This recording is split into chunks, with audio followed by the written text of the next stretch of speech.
जो दिए हुए हैं उसके बाद भी यहाँ पे है नहीं, ढकने की कोई व्यवस्था दिया ही नहीं है। जैसे आप देख सकते हैं कि पानी बहुत तेज गिर रहा है, उसके बाद भी यहाँ पे कोई व्यवस्था नहीं किया गया है।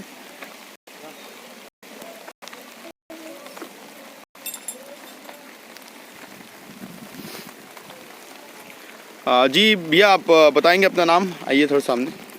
संतोष कुमार बघेल। कहाँ पे है ये, कौन सा मंडी है? पड़ियाई। तो क्या अब सरकार के द्वारा क्या व्यवस्था किया गया है? जैसे देखा जा रहा है यहाँ पे कि कोई व्यवस्था तो दिख नहीं रहा है। कोई भी धान कंप्लीट नहीं, कोई भी धान जो मंडी आप रखे हुए ढेर में वो पूरा कंप्लीट भीगी रहे। अधिक हो गया है। क्या कारण है इसका भीगने का? मतलब ये माल उठ नहीं रहा है, क्या है प्रॉब्लम बताइए? उठ नहीं रहा है। कितना दिन हो गया, क्या प्रॉब्लम है? 1 महीना हो गया।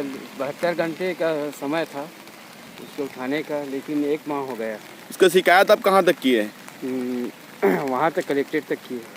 तो क्या जवाब क्या आया वहाँ से? जल्दी उठाव हो जाएगा, पानी के नाम से रुका करके बोले अधिकारी।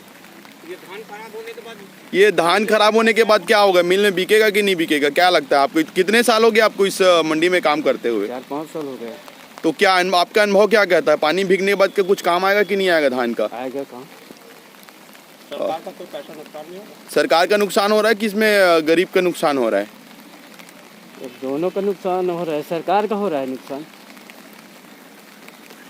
जैसे आपने देखा कि हमें इनके द्वारा जानकारी मिला कि धान जो भी भीग रहे हैं इसमें सरकार का नुकसान होना है और खूब पानी हमारे मुंगेरी क्षेत्र के ज़िले में गिर रहा है। और आप हमारे साथ बने रहें, हो सकता है और हम आपको आगे चलकर ऐसी ही मंडी की जानकारी दें जहां पर धान बिक चुके हैं, किसान अपना धान बेच चुके हैं और बट यहाँ पे कोई भी उचित व्यवस्था नहीं किया गया है। व्यवस्था तो दिख रही है कि व्यवस्था में मिला हुआ है कि इनको बारदाना ढकने के लिए, पन्नी ढकने के लिए दिया गया है, लेकिन उचित तरीक़ा से नहीं दिया गया है, जिसका हो सके आने वाले समय में सरकार को खामियाजा भुगतना पड़े, प्रशासन को खामियाजा भुगतना पड़े धान के लिए। जी हमारे साथ बने रहिए, आरजे रमझाजर के साथ हम आपको लाइव अपडेट करते रहेंगे। धन्यवाद।